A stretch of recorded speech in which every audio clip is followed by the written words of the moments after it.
welcome to another English Solutions for Business and Life video. Today, we will be focusing on the Global Intermediate Unit 3 vocabulary section, and we will be looking at materials, energy sources, and some metaphors that have to do with cold. Just a couple of words that will help you understand the vocabulary in this unit. So, let's begin. Let's start with some materials. We saw a couple of materials words in this unit. So let's look at the list. Let's start with cotton. Cotton is a fabric that you get from a plant. Like this. People would go to the fields, cotton fields, and they would gather the cotton, the little fluffy parts of the plant, and they would turn it into a fabric. Leather, you get leather from animal skin. It is a lengthy process in which the skin is made so that it can be used to make bags and other things for human usage. Then comes metal. You may know metal as a very hard material that is normally used to make structures for buildings and other really sturdy things. It can be iron, it can be steel, it can be many different types of metal. Then there's also plastic. Plastic is a very, well, common substance in today's world. Many of the products that we buy come wrapped in plastic, and there are many electronic things that we buy that are made out of plastic, or at least their covers are made out of plastic. It is different from rubber in that plastic is solid, while rubber you can stretch it. You can stretch rubber, and you normally see rubber in rubber bands, rubber toys, which can normally bounce and have very elastic properties. Then there is also wood. You may know wood that comes from trees. It's the trunk of the tree most of the time. And wood can be used for many different things, such as furniture, doors, sometimes even houses. Then there is wool. Wool is different from cotton in that wool is gathered from animals. It's specifically speaking about sheep. It's normal to get wool from sheep, and their hair is processed so that you can make fabric out of it. Now let's look at energy sources. There are two different kinds of energy sources in this unit. We looked at non-renewable and renewable energy sources. Non-renewable sources are those that are affected when we gather energy from them. Meaning that if we take from them, for example, they will stop regenerating, or it will take a long time to regenerate those energy sources. While renewable resources are those that are not affected when we take energy from them, meaning that they come from really big places, or that it doesn't affect them. Let's look at some examples to clarify this point. A non-renewable resource could be coal. Coal is a black substance, a black material, a black mineral that is underground. It is digged up and then burnt in energy plants or coal plants to generate electricity. Then there is also natural gas. It has a similar process, except that it's a gas instead of a mineral. Also, nuclear energy. Nuclear energy is, it's debatable whether it's renewable or non-renewable energy. But following the the characteristics that we mentioned of non-renewable energy, meaning that it's energy that is affected, or an energy source that is affected when we get it. Nuclear energy, well, it is affected when we extract electricity from it.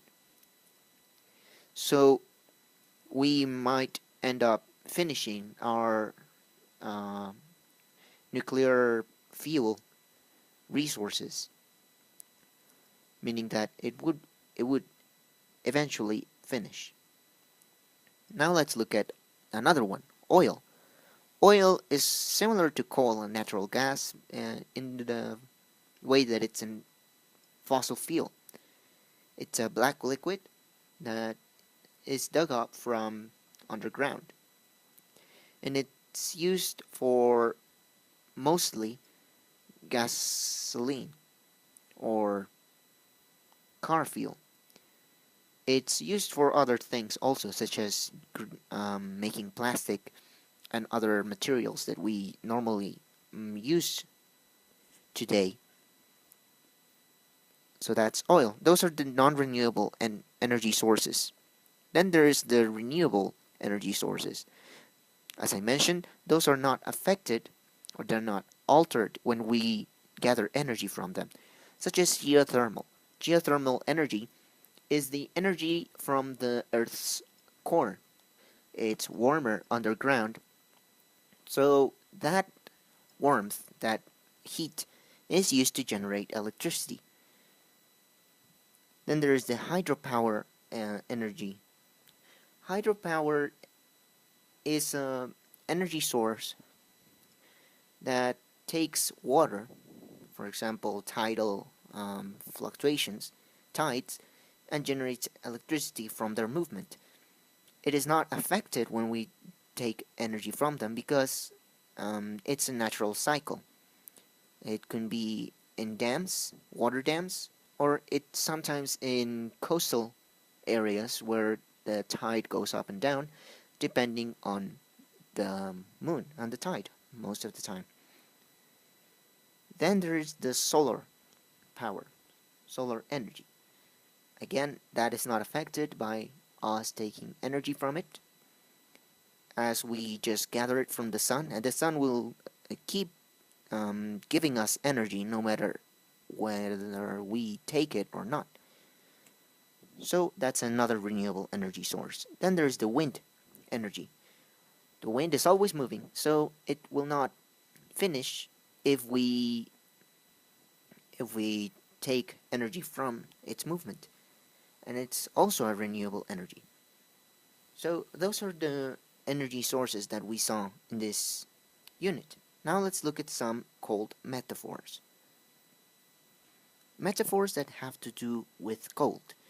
Cold is can be used when speaking to give different ideas and that is given by its physical effect. Let me just explain that. For example, there are a couple of expressions um, or a couple of words that have to do with cold that don't necessarily mean that something is physically cold, but more, or they have a deeper meaning, secondary meaning.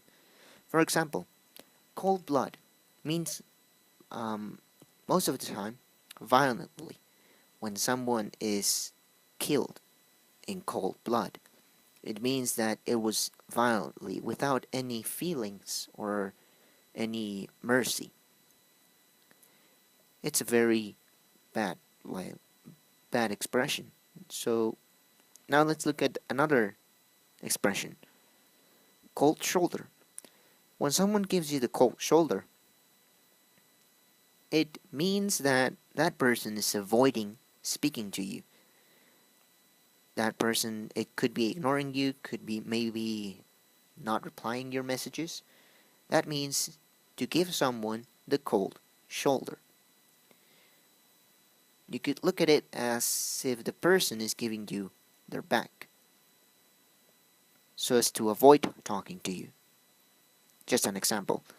Now let's look at another expression, icy stare.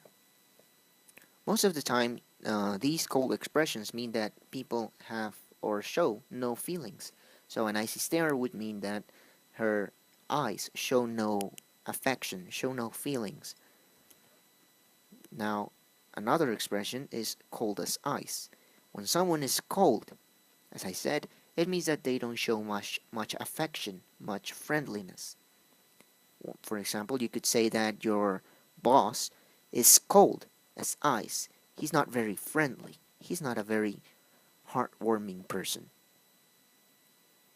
Another example of an expression that has to do with cold is leave out in the cold. To leave someone out in the cold means to ignore someone or to leave them out of a group. You can imagine, for example, that you're in a house and you're with a group of people and you have another person coming over, but not everyone likes that person. So that person is left out in the cold, not physically, but more figuratively. Another expression is a cold reception. A cold reception again means that people don't show much feeling or affection towards a certain someone or something. There is another example here in the book that says, when I arrived late to dinner, my family weren't very happy and I got a bit of a cold reception, meaning that there wasn't much affection shown towards me when I arrived. Those are all of the vocabulary, the important vocabulary parts that we saw during this unit. I hope it was easier now to understand them, and maybe if you have more questions, you can also ask your teacher about them. Thank you for watching. See you in the next video.